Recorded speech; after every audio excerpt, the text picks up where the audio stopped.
Alabanza y la adoración, mi Dios, desde lo más profundo de nuestro corazón. Padre, hoy respiramos y respiramos tu gloria, tu paz, tu misericordia, porque tú estás en control, Padre.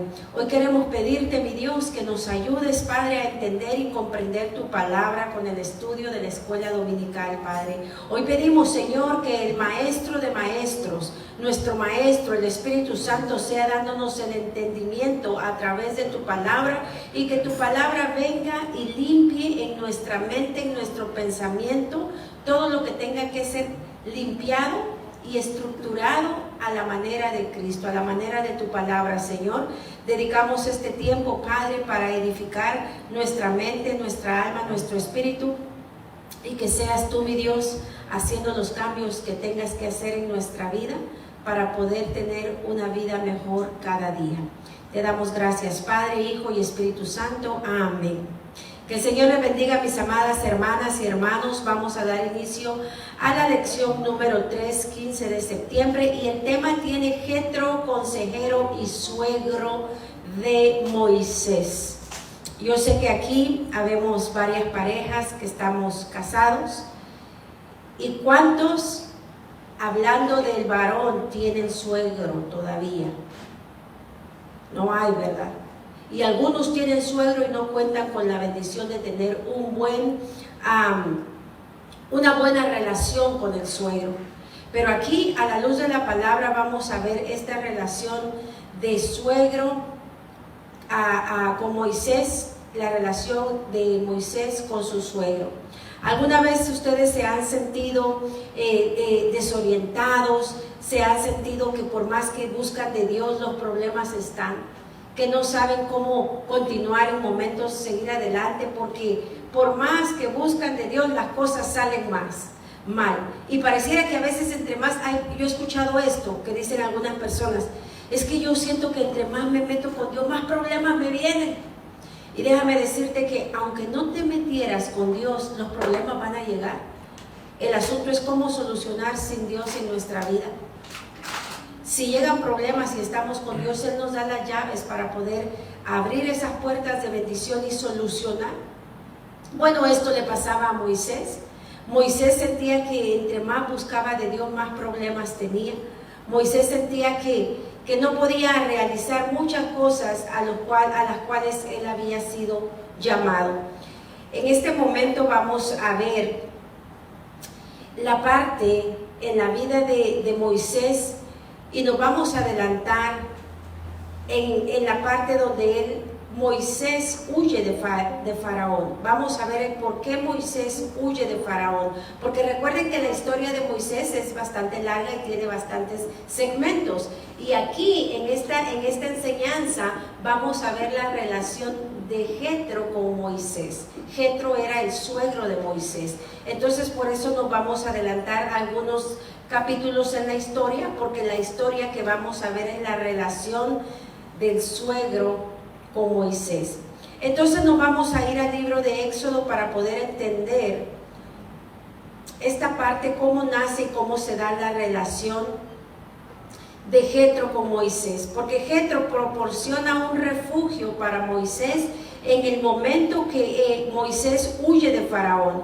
Entonces vamos a leer Éxodo 2, capítulo 2, y nos vamos a ir al 11. Vamos a escudriñar las escrituras y nos vamos a meter a ser bíblicos. Vamos a leer el día de hoy para poder entender cómo nace esta relación entre Moisés y Jetro, su suegro. Y dice, Éxodo capítulo 2, y vamos a estar leyendo del 11 al 14.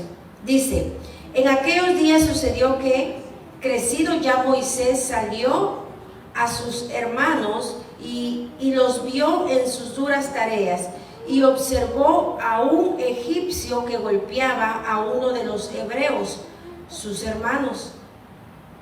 Nos damos cuenta inicialmente que aquí Moisés se da cuenta que un egipcio está golpeando a uno de sus hermanos.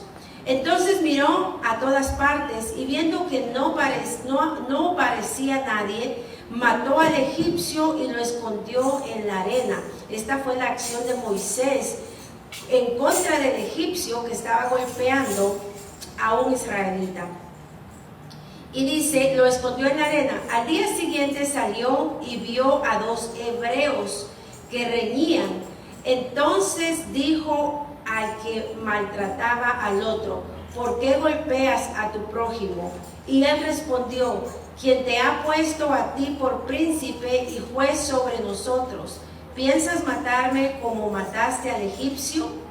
Entonces Moisés tuvo miedo y dijo, ciertamente esto ha sido descubierto. Moisés se vio descubierto y supo que alguien sabía que él había matado a un egipcio. Entonces nos damos cuenta aquí inicialmente que provocó que Moisés huyera de Faraón. Fue que él mató a un egipcio. Aunque en su momento él no entendió por qué lo mató, por qué él reaccionó de esa manera, tenemos que recordar que existe el llamado de la sangre. Entonces, cuando él vio esa injusticia de que este egipcio estaba golpeando de una manera cruel a uno de sus hermanos, aunque él no sabía que era un hermano, no de sangre, sino de su pueblo, él sintió una furia interna. Y su reacción fue en defensa del israelita. Y aunque él escondió el cuerpo, él pensó que nadie lo había visto. Pero aquí nos podemos dar cuenta también de algo muy importante, que aunque nosotros hagamos cosas cuando pensamos que nadie nos ve, siempre está el ojo de Jehová observando, escuchando, viendo nuestras acciones, nuestras actitudes. Y siempre saldrán a luz las cosas que están mal, pero en las manos de Dios van a salir para que el propósito de Dios se cumpla.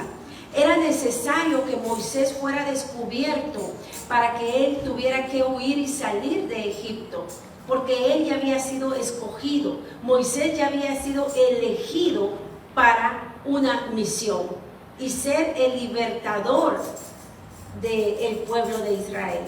Entonces nos damos cuenta que aunque en nuestra vida hayan momentos y ocasiones en las que actuamos rápidamente y cometemos una falta, cometemos un error, cuando estamos en las manos de Dios, la palabra se predica sola y dice que para los hijos de Dios todo obrará para bien. Exactamente.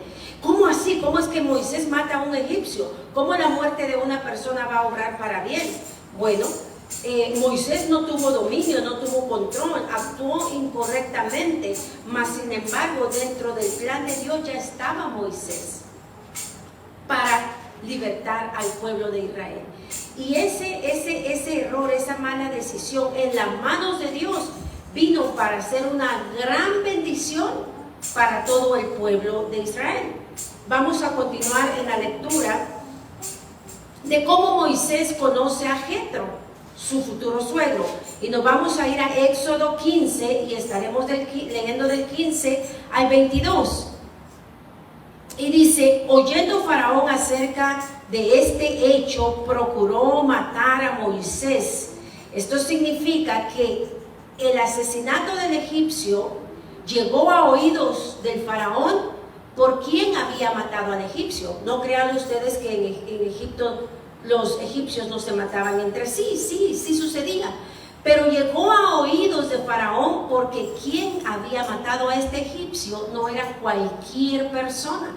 Resulta que era Moisés, el que fue adoptado como hijo por la hija de Faraón.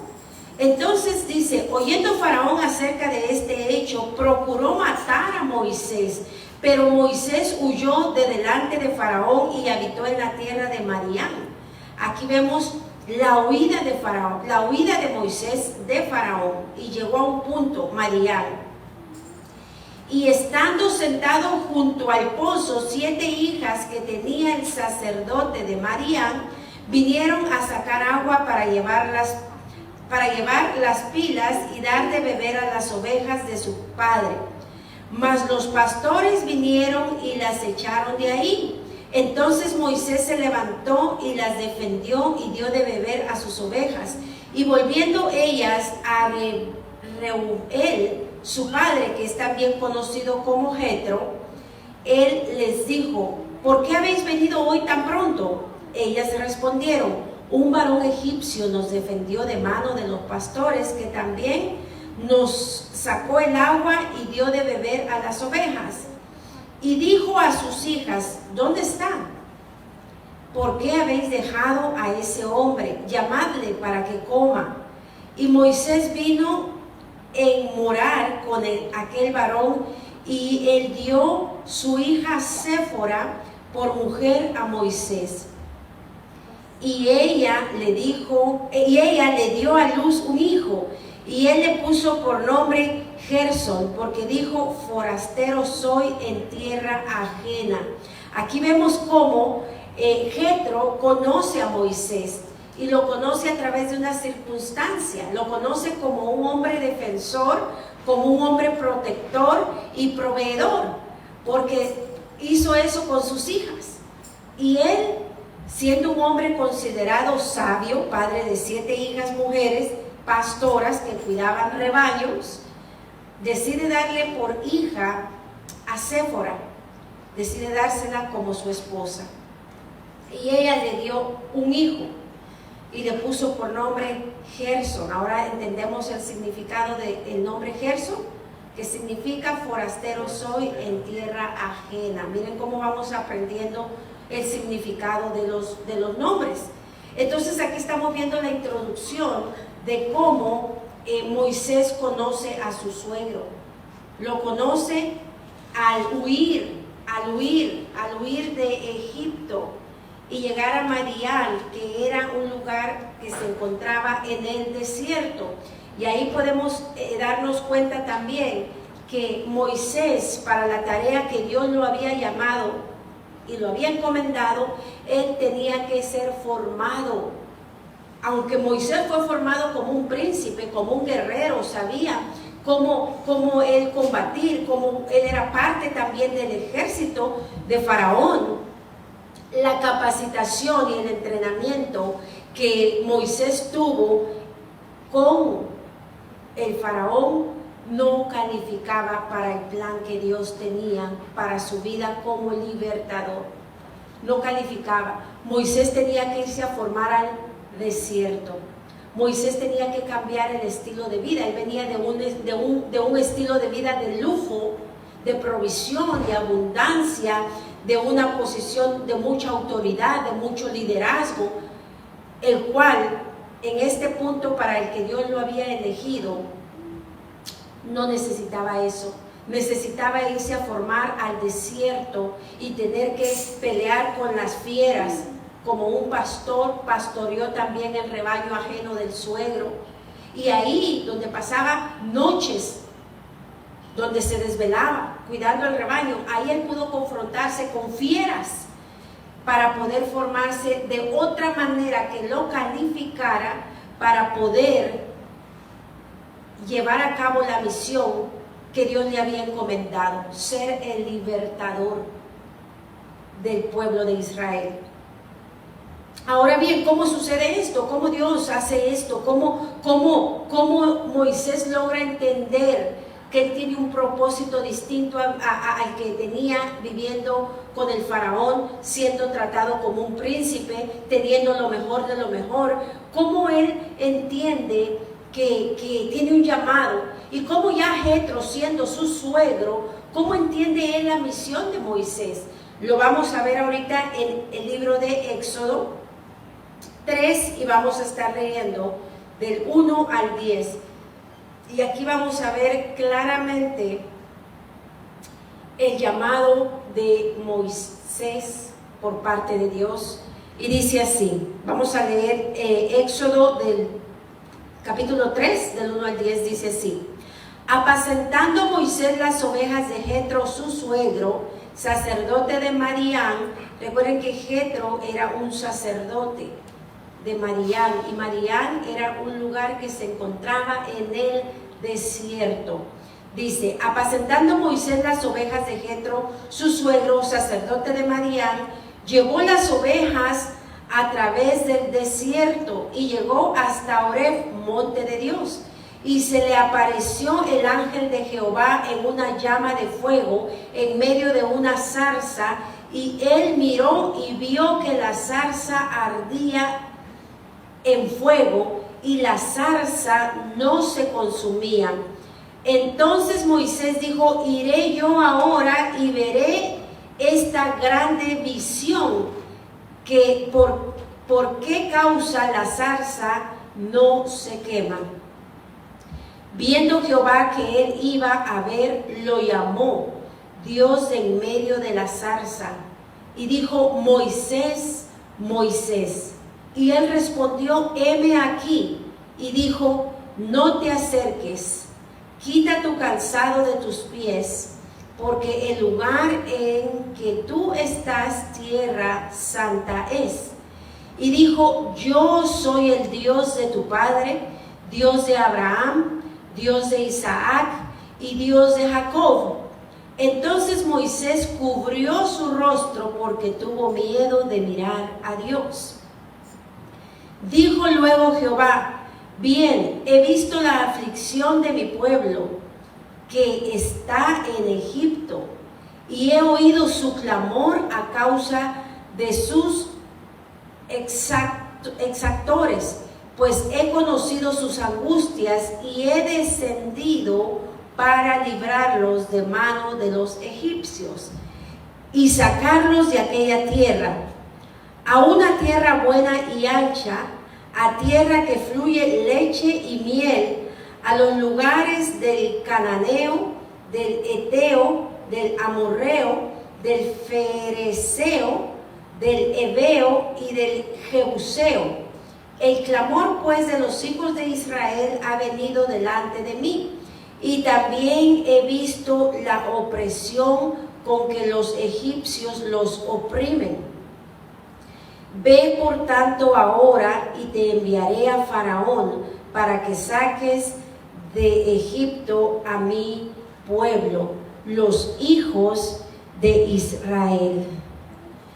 Aquí vemos claramente el llamado de Dios a Moisés. Entonces, vemos aquí que el Señor tenía ya claro el llamamiento de Moisés. El que no lo conocía, no lo sabía y no lo tenía claro era Moisés. Pero ahí él se da cuenta, de que él tiene una misión, que no solo era ser el hijo de nadie, porque él se llega a enterar también que él pues no era el hijo de la hija del faraón. Entonces ahí él encuentra, en este encuentro, miren que algo hermoso que podemos ver en este pasaje es que cuando uno tiene un encuentro con Jesús, cuando uno tiene un encuentro con el Señor, uno encuentra su identidad.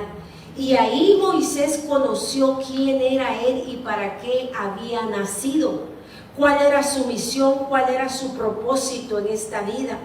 No era ser el hijo de nadie, lo fue mientras él ignoró en casa de Faraón que él de dónde venía, cuál era su descendencia, por qué lo habían encontrado en el río, por qué la hija de Faraón lo había agarrado, cuál era su misión. Y ahí, cuando él se encuentra con el Señor en la zarza ardiente, él encuentra su identidad. Él sabe que él era un hijo de Dios, él sabe que él tenía una misión. Y el Señor en este tiempo nos habla de la misma manera, diciéndonos: tú eres mi hijo, tú tienes un propósito de vida, tú tienes una misión. Y tenemos que enfocarnos en eso. Señor, ¿cuál es mi misión? ¿Cuál es mi propósito? ¿Qué es lo que tú quieres que yo haga? No qué es lo que la gente quiere, qué es lo que los demás quieren. Porque si nos ponemos en esa, no vamos a complacer a nadie, porque como cada cabeza es un mundo y tiene infinidad de pensamiento, cada persona tendrá un comentario distinto. Aquí lo más importante es saber qué es lo que Dios quiere hacer con nosotros. Y cuando él se da cuenta que él no es hijo hijo de nadie, que él tiene descendencia, que él tiene una genealogía, que él tiene un padre creador, que él es un heredero y que él va a ser también alguien aún más importante porque se convertirá en el libertador del pueblo de Dios. Él dijo, mi pueblo. Entonces, aquí vamos a ver otra etapa donde Jetro da consejos de liderazgo a Moisés, porque Jetro reconoció que él no era un hombre cualquiera, no cualquier hombre que se encuentra en un lugar desértico, que porque ve a un grupito de mujeres, las mujeres se ven con problemas con otras personas, va a ir y se va a poner al frente y va a pelear por ellas. No cualquier hombre lo hace, no cualquier hombre se va a meter en riesgos sin conocer quiénes son esas mujeres. Él va a ver por su vida, él va a salvar su vida, mas sin embargo, inicialmente vemos que no fue esa la acción de Moisés. Moisés inmediatamente reaccionó como un hombre de liderazgo, como un hombre protector, porque se puso al frente y defendió a estas mujeres de estos otros hombres. Y no solo eso, sino les ayudó a sacar el agua para darle de beber a las ovejas. Entonces vemos ahí ese hombre proveedor, proveyendo también. Entonces Jetro era un hombre muy sabio y supo discernir el hombre que las hijas habían conocido. Cuando las hijas le cuentan lo que él hizo por ellas, porque no fue por una, fue por todas, que él peleó de la misma forma para defenderlas, el papá, siendo un papá sabio, les dijo, ¿dónde está? ¿Por qué lo dejaron? Hacerle pasar, démosle de comer, porque él supo discernir. Recuerden que Jetro era un sacerdote. Entonces, vamos a ver aquí cómo ha pasado el tiempo y cómo es que Moisés y Jetro vuelven a reencontrarse ya en la etapa donde Moisés se encuentra con su esposa, ya ha libertado al pueblo, porque en este capítulo, aquí en este capítulo nos adelantamos, ya aquí el pueblo fue rescatado, el pueblo fue sacado de Egipto, porque recuerden que estamos viendo la relación de Jetro con Moisés. Entonces aquí nos adelantamos a otra parte donde Moisés se reencuentra con el suegro y vamos a verlo en Éxodo 18,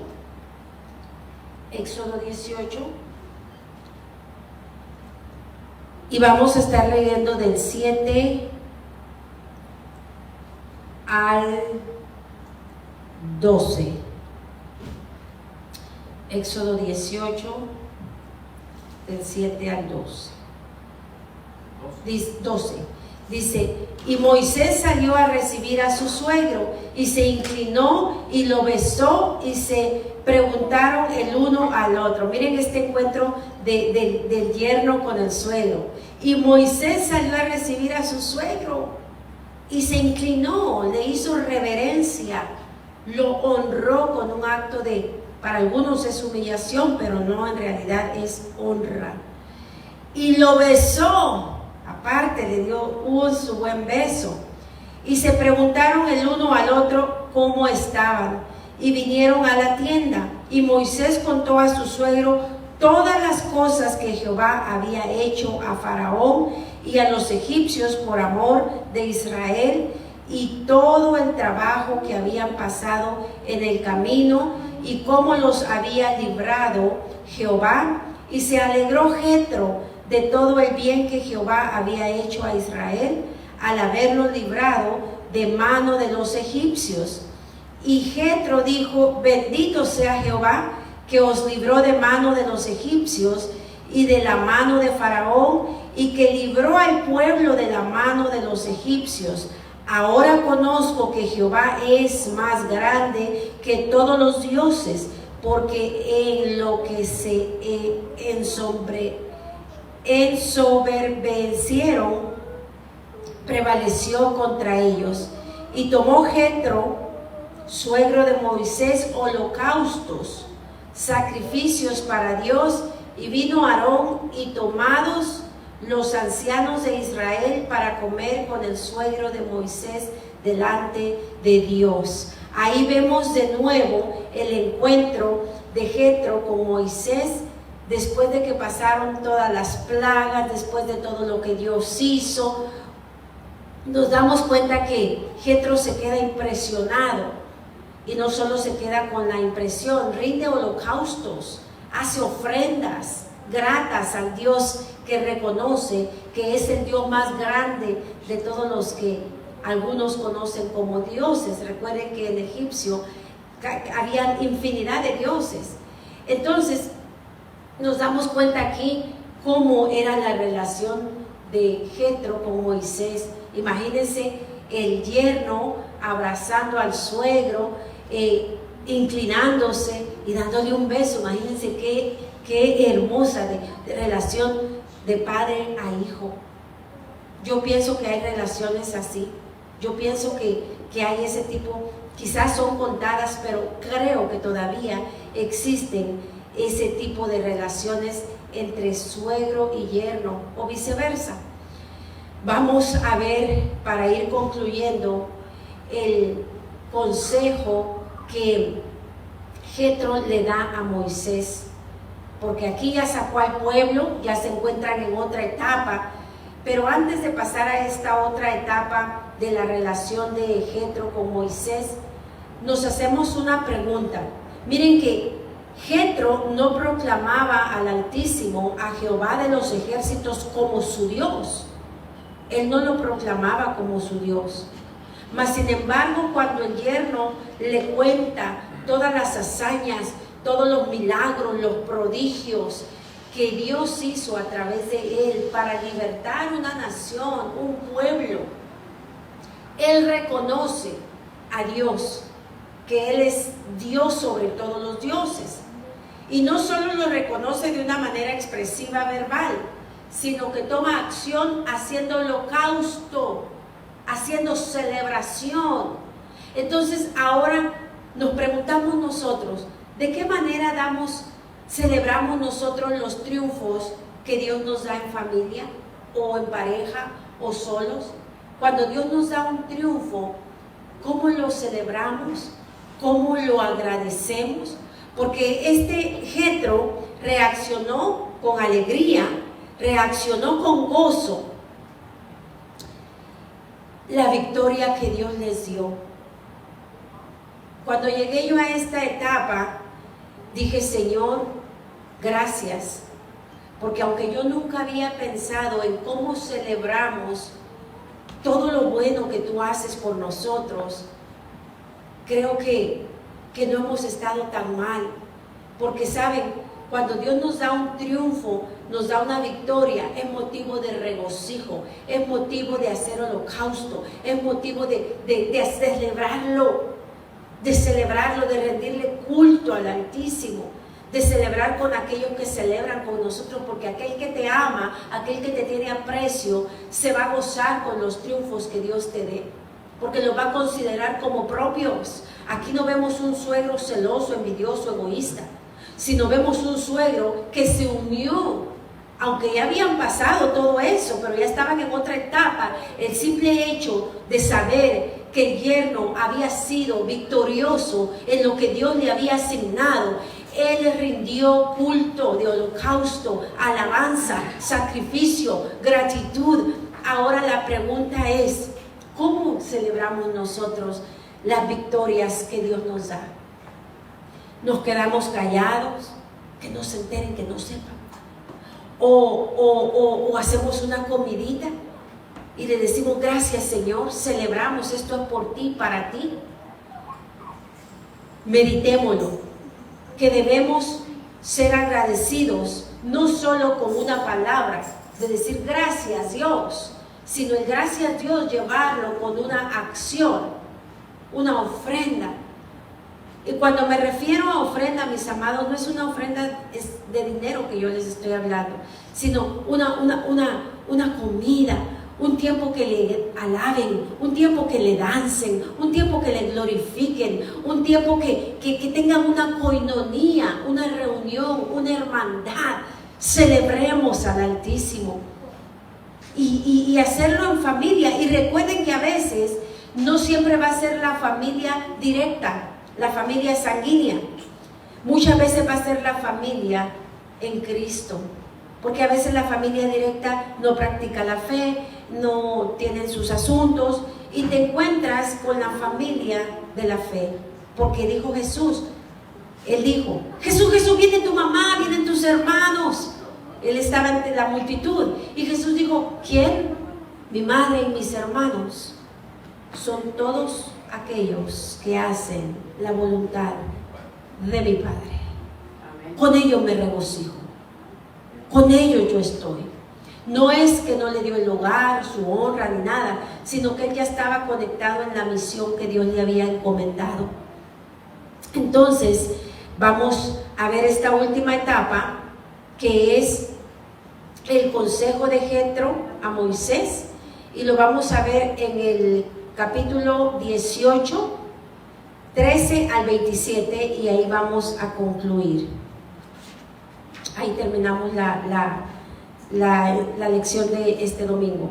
Y dice, aconteció que al día siguiente se sentó Moisés a juzgar el pueblo, y el pueblo estuvo delante de Moisés desde la mañana hasta la tarde.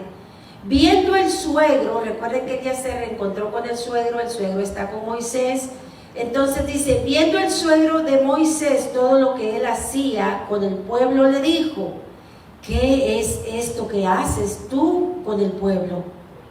¿Por qué te sientas tú solo y todo el pueblo está delante de ti desde la mañana hasta la tarde? Y Moisés respondió a su suegro, porque el pueblo viene a mí para consultar a Dios. Cuando tienen asuntos vienen a mí y yo juzgo entre el uno y el otro y declaro las ordenanzas de Dios y sus leyes. Entonces el suegro de Moisés le dijo, no está bien lo que haces. Desfallecerás del todo tú y también este pueblo que está contigo, porque el trabajo es demasiado pesado para ti. No podrás hacerlo tú solo. Oye ahora mi voz.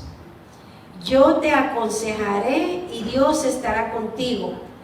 Está tú por el pueblo delante de Dios y somete tú los asuntos a Dios y enseña a ellos las ordenanzas y las leyes y muéstrales el camino por delante, el camino por donde deben andar y lo que han de hacer. Además, escoge tú de entre todo el pueblo varones de virtud, temerosos de Dios, varones de verdad.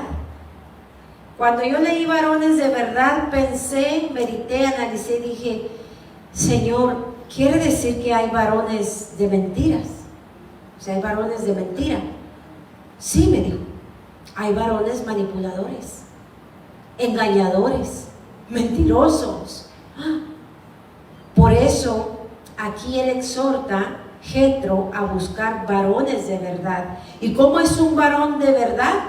Aquí lo vamos a ver. Que aborrezcan la avaricia y ponlos sobre el pueblo por jefes de millares, de centenares, de 50 y de 10. Ellos juzgarán al pueblo en todo tiempo y todo asunto grave lo traerán a ti y ellos juzgarán todo asunto pequeño. Así aliviarás la carga de sobre ti y llevarán ellos contigo. Si esto hicieres y Dios te lo mandare, tú podrás sostenerte y también todo el pueblo irá en paz a su lugar. Y oyó Moisés la voz de su suegro. Miren que Moisés tomó consejo.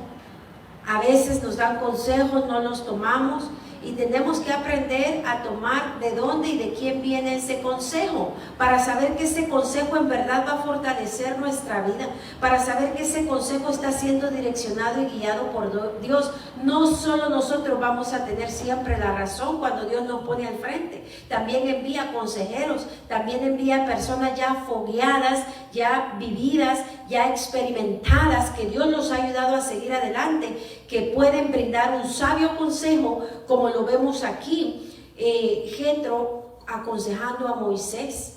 Y Moisés y oyó Moisés la voz de su suegro e hizo todo lo que dijo. Escogió Moisés varones de virtud de entre todo Israel y los puso por jefes sobre el pueblo, sobre 1000, sobre 100, sobre 50 y sobre 10, y juzgaban al pueblo en todo tiempo. El asunto difícil lo traían a Moisés y ellos juzgaban todo asunto pequeño. Y despidió Moisés a su suegro y éste se fue a su tierra. Miren que fue una temporada donde el suegro visitó a Moisés. Y en esa visita que él tuvo, Dios se manifestó a través del suegro, brindando un consejo a Moisés, dándole guianza a Moisés, dándole enseñanza, porque aunque ya Moisés estaba en posición de gobierno, por ahí alguien dijo el jueves que difiero con esa opinión, pero ustedes saben que nosotros podemos pensar diferente y opinar distinto, no todos creemos lo mismo, pero ¿cuántos creen que la política y la religión, en este caso la fe, pueden ir juntas? ¿Cuántos creen que se pueden llevar juntas? Yo he escuchado, les digo lo que yo he escuchado. He escuchado que algunos dicen, oh no, de política y religión, no, eso yo no hablo, porque la política y la religión son cosas que no pueden ir juntas, yo ahí no me meto. Pero yo hoy quiero escuchar su punto de vista. ¿Ustedes creen que pueden ir juntas? Sí, claro. ¿Usted cree que no? ¿Por qué? Dígame. Porque ve que la política, si usted lo mira y conforme nosotros en la historia hemos visto, ha sido sucia, manipulan a la gente, lo hacen para un beneficio propio, mientras que la religión se encarga de dirigir, o sea, decir, también manipulan a la gente, pero con el camino hacia la verdad, hacia Dios. Entonces, para mí, pues, no puede estar mezclado el aceite con el agua, porque lo que es política, usted mira aquí las promesas en nuestros países, lo que hacen. Nuestro país es rico, pero todos se lo roban. Y mientras que nosotros cristianos nos robamos, solo buscamos a Dios. Exactamente. ¿Algún punto de vista? Bueno, yo podría decir que sí, pero si va basado a la palabra de Dios. ¿Por qué? Porque nos damos cuenta de que tal vez nos damos cuenta que en un pequeño país hay un hombre que está dando un gran ejemplo de eso, ¿va? Que estamos hablando de El Salvador. Entonces yo creo de que cuando, así como tú dijiste, ¿verdad? De que si la política ya es sucia desde un principio, va a seguir sucia a un final. Entonces, si cuando van agarrados de la mano de Dios, yo siento de que sí puede sobresalir la política y como dijo mi esposa, la palabra, ¿cómo? La agarrada de la palabra de Dios. Amén. Bueno, ahí nos podemos dar cuenta ahora, ¿verdad?, que tenemos diferentes puntos de vista. Y yo les voy a decir, era algo que yo nunca opiné, política y religión, política y la fe. Bueno, dije, no entré ese tema, no le puse asunto. Pero ya ahora viendo lo que veo en la Biblia, me doy cuenta que la política sí puede estar de la mano con la fe cristiana. Y si nos damos cuenta, yo le voy a decir lo que la palabra dice y lo que encontré en la Biblia, y a eso es lo que yo me voy a inclinar, porque está el respaldo bíblico. Cuando Moisés, para ir concluyendo, se pone al frente, él empieza a liderar, el pueblo llega a él, y él ya se encuentra en una posición de gobierno, y él tiene que formar, por decir, ¿cómo le llaman cuando está el presidente y el gabinete, por decirlo? Tiene que formar los hombres de tanto para que ellos juntamente con él empiecen a poner las normas, las reglas de Dios dentro de lo que es el pueblo de Israel. Entonces vemos también que Débora, ¿quién era Débora? Débora era una gobernadora, era una mujer de política, pero política cristiana, por decirlo de alguna manera, que era bajo el fundamento de la palabra de Dios. José, ¿qué llegó a ser José? Gobernador. Estuvo filtrado en la política, pero con el respaldo divino, con el respaldo de Dios. Entonces, yo hoy me baso a la palabra y creo que se puede de esta manera. El asunto es que cuando se practica la política sin fundamento bíblico, vemos toda la distorsión que hay. Vemos el fraude, la manipulación, velan por sus propios intereses, el pueblo ya no existe, ya no hay cómo bendecir al pueblo porque no están siendo guiados por las normas de Dios, por las reglas que Él pone para su pueblo, que sea vivir bien, vivir en paz, vivir en bendición. Entonces hoy hemos visto aquí en la historia de la relación de Jetro con Moisés, de la relación de un suegro y de cómo cuando una persona ya está en una posición de un fuerte liderazgo, no siempre va a tener la razón, necesita también ayuda, necesita ser guiado, necesita capacitar a los demás, enseñar, y todos vamos entonces a formar la gran comitiva, la misión que Cristo nos ha encomendado. ¿Cuál es la gran comisión? ¿Alguien la sabe? Y de predicar el evangelio en todas partes del mundo. Exactamente, esa es la gran comisión y no es exclusivamente para el pastor, para mí, para nuestro hermano, es para todos. Esa gran comisión es para todos nosotros. Entonces debemos absorber y tomar todo lo que el Señor nos da a través de las Escrituras, tomar y recibir el consejo. Por ahí he escuchado que dicen que el que no toma consejo no llega viejo. Tomemos consejo todos aquellos que queremos llegar a tener 90, 100 años vigorosamente. Pónganse de pie, vamos a orar en el nombre de Jesús para que Él sea alimentando todo nuestro ser y deleitándonos en su palabra, en estas historias que edifican tanto nuestra vida. Padre, en esta hora, mi Dios, te doy la gloria, la honra, la alabanza y la adoración. Padre, recibe, Señor, este tiempo como una ofrenda grata ante tu presencia, Señor. Ayúdanos, Padre, a descubrir cada día más los misterios escritos en la Biblia, Padre. Danos la palabra revelada, mi Dios. Revélanos la palabra viva, Padre, que quita, Señor, todo estorbo, que quita, Señor, toda venda en los ojos, Señor. Padre, te doy la gloria, la honra, la alabanza, la adoración, y que esta palabra quede en los corazones fértiles, Padre, como una semilla que en su debido tiempo dará su fruto, Padre. Gracias te damos, Padre, Hijo y Espíritu Santo de Dios. Amén.